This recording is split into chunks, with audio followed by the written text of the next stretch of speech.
Hello dear student, कैसे हैं आप सब। आई होप आप सभी बहुत अच्छे होंगे। तो फ्रेंड, आज के वीडियो में हम लोग बात करने वाले हैं बीएससी सेकंड ईयर के हिंदी भाषा के ऊपर बात करने वाले हैं, जो बहुत ही बेहतरीन है। इनमें कौन कौन से क्वेश्चन पूछे गए हैं और कौन कौन से क्वेश्चन इस साल आ सकते हैं, उसी को आज हम लोग समझने वाले हैं। और पूरा जितना भी इंपॉर्टेंट क्वेश्चन है उनको आज हम लोग चिन्ह लगाने वाले हैं, और उनके बेस पर अगर आप पढ़ लेते हैं तो नो डाउट आपका एग्जाम बहुत अच्छा जाएगा। हिंदी एक ऐसा विषय है जिसके माध्यम से आप कम समय में बहुत अच्छे से तैयारी कर सकते हैं और बहुत अच्छा स्कोर कर सकते हैं।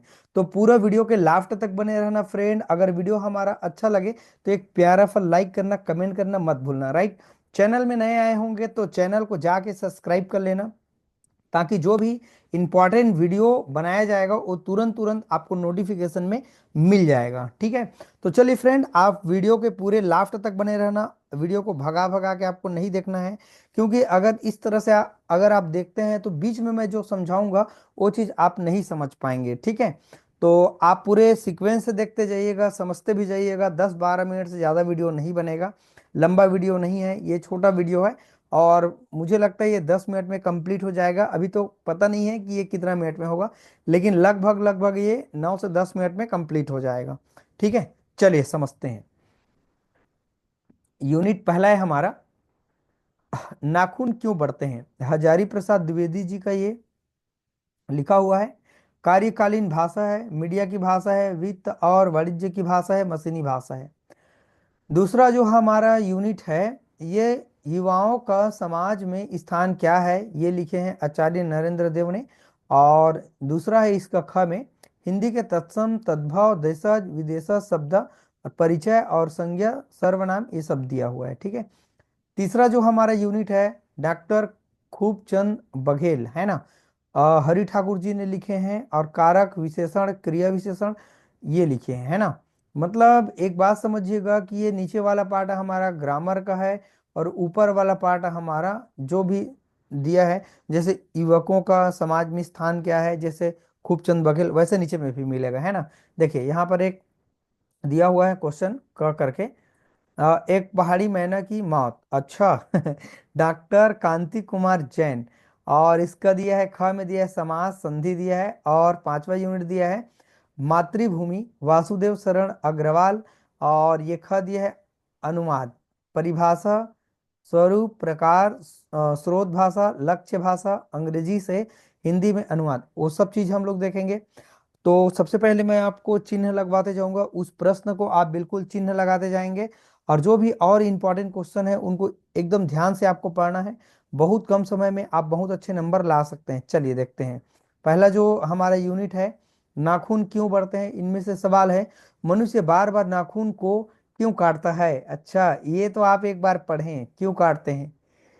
पुराने जो उनके कथन हैं और उस पर क्या क्या और उल्लेख किए गए हैं, अलग अलग कवि ने, अलग अलग जो कथाकार है कि जो भी है ना, बताने वाले हैं, जो इनको जरूर आप एक बार पढ़ें। ठीक।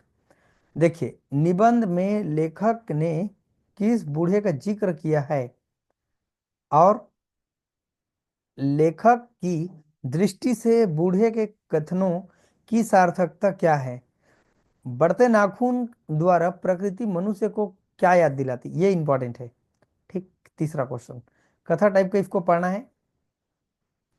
लेखक द्वारा नाखून को शस्त्र के रूप में देखना कहाँ तक संगत है, ये भी आप पढ़ें। तीसरा चौथा क्वेश्चन, लेखक की दृष्टि में हमारे संस्कृति की बड़ी भारी विशेषता क्या थी, इसको मत करिए। हजारी प्रसाद द्विवेदी जी का संक्षिप्त जीवन परिचय के दिए, मतलब ये इसी के द्वारा लिखा गया होगा, है ना। लिखा गया होगा क्या, कंफर्म लिखा गया है। नाखून क्यों बढ़ते हैं, पाठ का सारांश लिखे, ये इंपॉर्टेंट है। तो कुल मिला के ये सातवां क्वेश्चन आप पढ़े, नाखून क्यों बढ़ते हैं प्रकृति, और ये तीसरा क्वेश्चन। ठीक है, इनको पढ़ना है आपको, चौथा पढ़ना है और पहला। ऐसे ही पढ़ लेना है सिंपली, आपको ज्यादा एकदम हार्ड वर्क नहीं करना है आपको इस पर। हिंदी तो सरल विषय होते हैं हमारे। कार्यालयीन हिंदी के स्वरूप और विकास को उदाहरण सहित समझाइए। स शासकीय या सरकारी पत्र किसे कहते हैं, इनके आवश्यक अंगों का उल्लेख कीजिए। दूसरा क्वेश्चन सबसे इंपॉर्टेंट है, चिन्ह लगाते जाएंगे। औपचारिक अनौपचारिक दोनों में अंतर आपको बताना है, इसकी जरूरत क्यों पड़ती है दैनिक जीवन में। देखिए, अनौपचारिक का मतलब जो घर में बोले जाने वाली भाषा है वो अनौपचारिक भाषा होती है, लेकिन जो फॉर्मल भाषा होती है, जो एक सोसाइटी को छोड़ करके एक जहाँ पर मान लीजिए सरकारी कार्यालय है, वहाँ पर जो भी लिखे जाते हैं या बोले जाते हैं वो औपचारिक भाषा होती है, फॉर्मल भाषा, राइट। अगला देखते हैं, अर्ध सरकारी पत्र किसे कहते हैं, ये पत्र के प्रकार में आ जाएगा। अगला है सरकारी और अर्ध सरकारी पत्र में अंतर, हाँ इनको भी कर लेंगे अंतर को। अगर दोनों आप पढ़ लिए सरकारी असरकारी पत्र तो अर्ध सरकारी पत्र, तो दोनों में आपका अंतर यहीं से हो जाएगा, ठीक। कार्यालयीन पत्र का आशय बताते हुए प्रारूपण को स्पष्ट कीजिए, साथ ही प्रारूप, नहीं इनको मत करिए। कार्यालयीन ज्ञापन अथवा परिपत्र किसे कहते हैं, ये पूछे गए हैं कई बार, 7वां क्वेश्चन आप चिन्ह लगा लेंगे। आदेश से क्या समझते हैं, देखिए कोई कलेक्टर होते हैं मान लीजिए, कार्यालय में बैठ रहे हैं तो वहां किसी को आदेश दे सकते हैं वो, ठीक है। या कोई भी जो भी ऊंचे पद पर है वो नीचे आने वाले जो भी उनके कर्मचारी होंगे उनको आदेश दे सकते हैं, ठीक है। तो ये आपके लिए इंपॉर्टेंट है। 10वां क्वेश्चन, 9वां क्वेश्चन भी आपके लिए इंपॉर्टेंट है। अधिसूचना से आप क्या समझते हैं, ये भी आपके लिए इंपॉर्टेंट है। इसमें से बहुत सारे इंपॉर्टेंट क्वेश्चन मिलेगा, अथवा करके पूछे जाएंगे, और दो दो प्रश्न मिला के यहाँ पूछे जाते हैं, ठीक है। एक 8 नंबर और एक 7 नंबर, टोटल मिला के 15 नंबर का क्वेश्चन बनेगा। प्रतिवेदन से आप क्या समझते हैं, ये भी आपके लिए इंपॉर्टेंट है। टिप्पणी, नहीं ये अनुस्मारक, हाँ ये इंपॉर्टेंट है, अनुस्मारक ये भी इंपॉर्टेंट है। और परिपत्र, अच्छा ये तो ऊपर हो गया ना। बस इतना क्वेश्चन आपको पढ़ना है, आप एक बार देख लीजिएगा और इनको अपने जो भी पढ़ने का मटेरियल है उनमें आप चिन्ह लगा लेंगे, ठीक है। चलिए और देखते हैं इसमें, पृष्ठांकन के आधार पर नहीं, इसको मत करिए, अधिसूचना पर एक टिप्पणी लिखो, ये भी आप कर सकते हैं।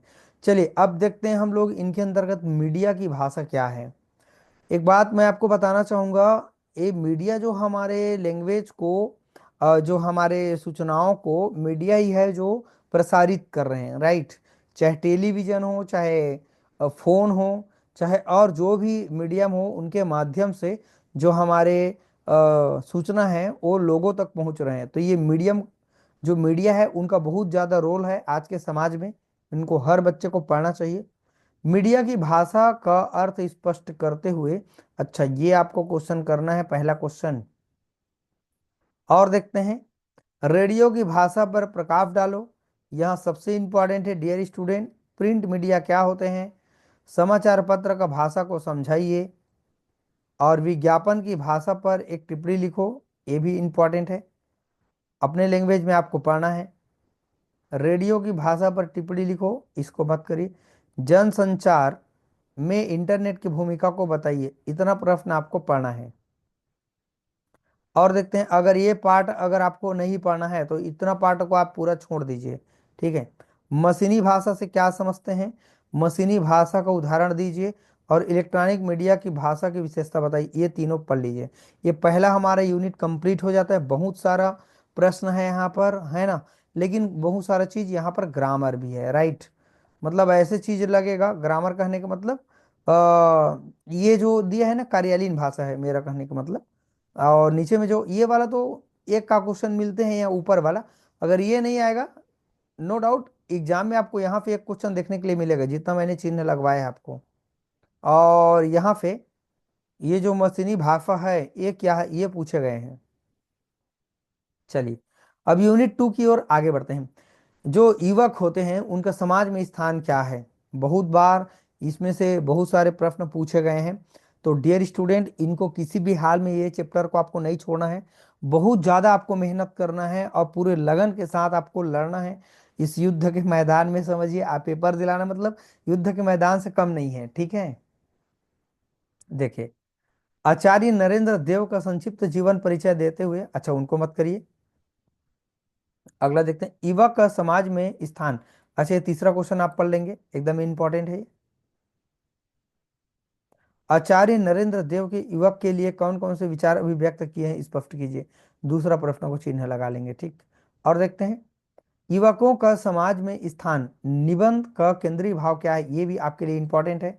ये दो, अगर मान लीजिए आप पहला चैप्टर बहुत कम पढ़ रहे हैं ना, या मीडिया की भाषा पढ़ रहे हैं, या ऊपर के जो कार्यालयीन सरकारी पत्र असरकारी पत्र पढ़ रहे हैं, अर्ध सरकारी पत्र पढ़ रहे हैं, तो उनको पढ़ने के बाद अगर ऊपर को नहीं पढ़ना है कोई दिक्कत नहीं, लेकिन दूसरा यूनिट से कुछ भी आपको नहीं छोड़ना है।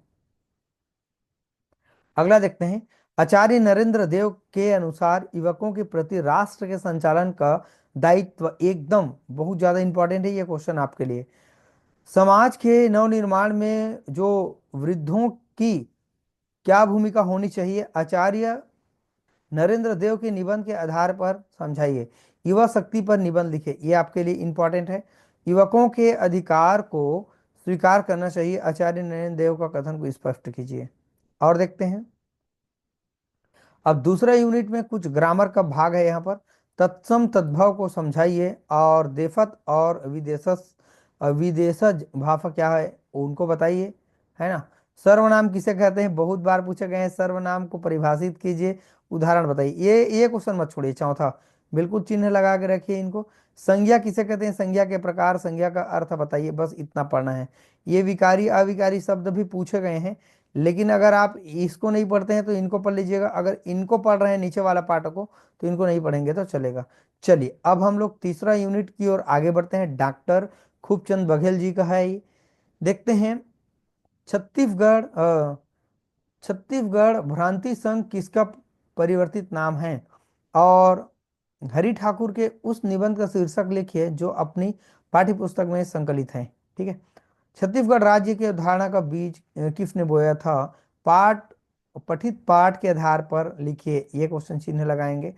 हिंदी के अंतर्गत, हिंदी भाषा के अंतर्गत सम्मिलित अपनी पाठ्य पुस्तक हिंदी भाषा और संस्कृति संस्कृति के संपादक का नाम लिखो।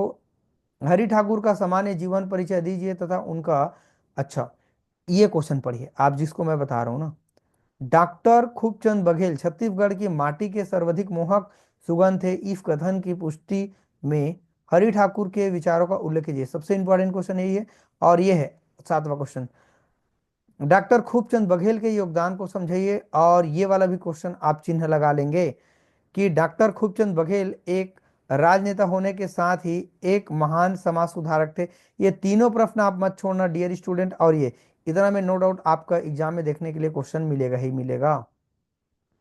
एक पहाड़ी मैना की मौत कैसे हो गई, अच्छा देखते हैं। पहाड़ी मैना छत्तीसगढ़ के किस संभाग में पाई जाती है, ये भी आप पढ़ें। छत्तीसगढ़ राज्य की राजकीय पक्षी, राजकीय वृक्ष, राजकीय पशु का नाम लिखिए। अच्छा ये नहीं। पूर्व प्रधानमंत्री इंदिरा गांधी बस्तर दौरे पर जब आई थी तब कहाँ रुकी थी, अच्छा। क्रांति कुमार जैन प्राध्यापक बनकर कहाँ पहुंचे, लेखक के शिष्य का क्या नाम था। अच्छा ये शॉर्ट क्वेश्चन है। और देखते हैं, मैं आपको पढ़ने का सलाह दूंगा। ये पढ़िए, समास की परिभाषा दीजिए, संधि की परिभाषा और उनके इधर प्रकार वगैरह।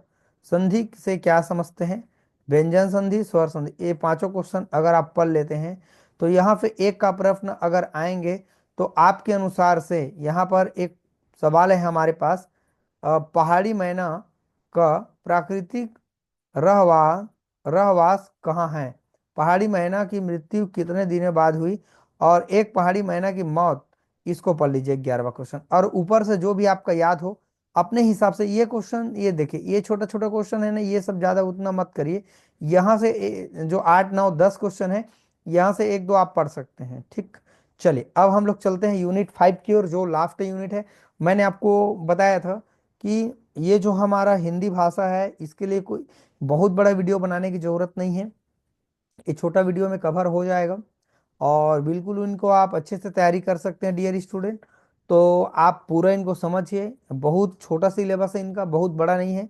जो 11 12 में पढ़ते हैं इतना बड़ा सिलेबस ये नहीं है, छोटा सिलेबस है, लेकिन बहुत प्यारा सा विषय है, बहुत अच्छा लगता है मुझे पढ़ने में। और आप भी पढ़िए, समय दीजिए थोड़ा से, है ना, क्योंकि अपने लिए आप समय नहीं देंगे तो किसके लिए देंगे, है ना। पेपर चूंकि आपका बहुत पास है तो आपको पढ़ना तो पड़ेगा, है ना। चलिए देखते हैं, यूनिट 5 मातृभूमि है। वासुदेव शरण अग्रवाल का साहित्यिक परिचय दीजिए। वासुदेव शरण अग्रवाल रचित पाठ मातृभूमि का सारांश लिखिए, ये दूसरा क्वेश्चन आपके लिए इंपॉर्टेंट है। भारत का हृदय स्थल कश्मीर है, इस कथन को समझाइए, तीसरा इंपॉर्टेंट है। मातृभूमि से लेखक का क्या आशय है, बहुत ज्यादा इंपॉर्टेंट है। भारत भूमि के महत्व को समझाइए। वृक्ष और वनस्पति पृथ्वी, नहीं इसको मत करिए। भूमि पर रहने वाली पशु संपत्ति भी भूमि के लिए उतनी ही आवश्यक है जितना कि स्वयं मनुष्य। लेखक के विचारों को समझाइए, ये सातवां इंपॉर्टेंट है। और देखते हैं, हाँ इसको आप चिन्ह लगा लीजिए, ये नवा क्वेश्चन, ठीक। अगर उसको आप नहीं पढ़ सकते हैं तो यहाँ ग्रामर का जो भाग है उनको पढ़िए। अनुवाद बहुत बार एग्जाम में आए हैं, आप पढ़ें अनुवाद क्या होते हैं। अगर आपको मैं अनुवाद का परिभाषा पूछूं तो आप क्या बताएंगे, आप बताइए। अगर आपको नहीं पता कमेंट करिए मुझे, ठीक है। देखिए अनुवाद क्या होती है, एक भाषा में कही गई बात को दूसरे भाषा में कहना या बतलाना अनुवाद कहलाता है। अनुवाद बहुत तरीके से होते हैं, हिंदी से इंग्लिश हो सकते हैं, इंग्लिश से उर्दू हो सकते हैं, इंग्लिश से फारसी हो सकते हैं, या कोई भी जिस भाषा का हम यूज कर रहे हैं वो हमारा स्रोत भाषा होता है, और जिस भाषा में हम कन्वर्ट करते हैं उनको हम लोग लक्ष्य भाषा कहते हैं। तो मिलेगा ये क्वेश्चन, आपको पढ़ना ही पढ़ना है। ये पहला क्वेश्चन आप चिन्ह लगा लेंगे। तीसरा क्वेश्चन को आप चिन्ह लगा लेंगे, लक्ष्य भाषा और स्रोत भाषा में क्या अंतर है, जिसको मैंने अभी बताया। अनुवाद के उद्देश्य बताइए। अब भाई इनका बहुत बहुत बड़ा उद्देश्य है ना, इनका मेन उद्देश्य क्या है। अगर अनुवाद नहीं होता तो परेशानी होता आपको। मान लीजिए कोई भाषण दे रहे हैं इंग्लिश में और हम लोग इंग्लिश नहीं समझ रहे हैं, ठीक है, तो हमको अनुवाद करने का जरूरत पड़ेगा। मान लीजिए कोई भाषण दे रहे हैं उर्दू भाषा में, ठीक है, या बंगाली में, तो उनको अगर हमको हिंदी में कन्वर्ट करना है तो कोई ना कोई अनुवाद करने वाला होगा, उनको हम लोग अनुवादक कहते हैं। आपने बचपन में पढ़ा होगा 8 क्लास 9 क्लास 6 क्लास से, अनुवाद ट्रांसलेटर कहते हैं, उनको इंग्लिश में ट्रांसलेटर कहते हैं। तो जैसे उनको ट्रांसलेट करते हैं हम लोग, तो होता क्या है, जैसे हम लोग को हिंदी में दे देते थे और उनको इंग्लिश में ट्रांसलेट करना रहता है ना, या इंग्लिश में दे दे रहते हैं और उनको हिंदी में ट्रांसलेट करना होता है। इस तरह से ये अनुवाद का उद्देश्य है। अनुवाद का परिभाषा आप जरूर पढ़ें। एक तरह से हमारे जो कल्चर के लिए ये सेतु की तरह काम करते हैं। ऐसा क्यों होते हैं ये भी आपके लिए इंपॉर्टेंट है डियर स्टूडेंट। छोटा छोटा क्वेश्चन है, आप जरूर पढ़ें। अगर बॉटनी जूलॉजी इतना बड़ा बड़ा चीज अगर आप पढ़ लेते हैं तो हिंदी आपके लिए क्या है, बहुत छोटा सा एक विषय है, लेकिन बहुत अच्छा नंबर दे सकता है, ठीक। चलिए और देखते हैं। अ, अगला है, निम्नलिखित गद्यांशों का अंग्रेजी से हिंदी में अनुवाद कीजिए। अच्छा, जिसको मैंने अभी बताया, मानकीय विषयक शब्द, सामान्य प्रशासनिक शब्द विषयक, 10 अंग्रेजी परिभाषिक शब्द और उनके हिंदी नाम लिखो। ये आप जरूर पढ़ लेंगे, इनमें ज़्यादा क्वेश्चन आपको छोड़ना नहीं है डियर स्टूडेंट। और ये वाणिज्य और वित्त विषयक 10 अंग्रेजी परिभाषिक शब्द और उनके हिंदी नाम लिखो। इतना क्वेश्चन आपको पढ़ लेना है। अगर और आपको किसी भी तरह से और क्वेश्चन को आपको बढ़ाना रहेगा तो उनको आप अपने माध्यम से बढ़ा सकते हैं डियर स्टूडेंट, आपके कैपेसिटी के अनुसार है। क्योंकि कम समय में अगर आपको ज़्यादा तैयारी करना है तो इतना अगर पढ़ लेते हैं तो आप अच्छे नंबर से पास हो ही जाएंगे। और अगर आपको ज़रूरत पड़ रहे हैं कि और आप ज़्यादा पढ़ लें तो पढ़ लीजिए, कोई दिक्कत नहीं, पढ़ने से कोई नुकसान नहीं होता है, आपका फायदा ही होता है। तो फ्रेंड, इस तरह से आज के वीडियो में हमने हिंदी भाषा बीएससी सेकंड ईयर के हिंदी भाषा के ऊपर हमने बात किया। इम्पॉर्टेंट क्वेश्चन क्या क्या है, कौन कौन से एग्जाम में पूछे गए हैं और कौन कौन से क्वेश्चन इस साल पूछने की संभावना है, उनको हमने अच्छी तरह से समझा। तो चलिए फ्रेंड, अब ये हमारा वीडियो कंप्लीट हो जाता है। और वीडियो को जाके आप जरूर देखना, बॉटनी जूलॉजी केमिस्ट्री सबके ऊपर हमने अच्छे से वीडियो बना दिया है, उनको आप जाके फॉलो करो, देखो। अगर हमारा चैनल अच्छा लगे तो प्लीज़ जाके आप फॉलो करिएगा और अपने जो भी दोस्त यार है उनको शेयर कर दीजिएगा, ताकि इस तरह से जो इम्पोर्टेंट वीडियो है वो आप जैसे सभी बच्चे को अच्छे से मिल सके, ताकि हमारा जो छत्तीसगढ़ है, जो भारत देश है, वो आगे जा सके और हम अपना नाम रोशन कर सकें। चलिए फ्रेंड, इसी के साथ वीडियो को हम लोग कंप्लीट करते हैं। अब इसके बाद हम लोग और वीडियो में अगला देखेंगे क्या सब्जेक्ट रहेगा, ठीक है। वीडियो को वॉच करने के लिए थैंक यू।